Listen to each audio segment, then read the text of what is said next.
ഇന്നലെ നടന്ന തദ്ദേശ സ്വയംഭരണ തിരഞ്ഞെടുപ്പിൽ പയ്യന്നൂർ നഗരസഭയിൽ UDF പ്രവർത്തകർക്ക് നേരെ വ്യാപകമായി മർദ്ദനമുണ്ടായതായി പരാതി.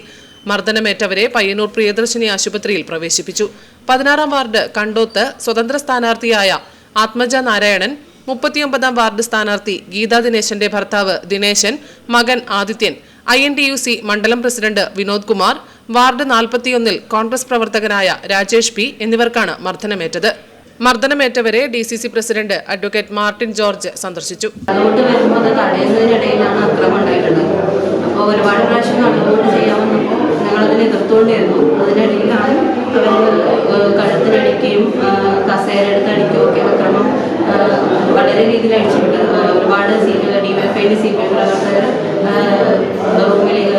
പോളിംഗ് റൂമിലേക്ക് അടിച്ചു കയറുകയാണ് ഉണ്ടായത്.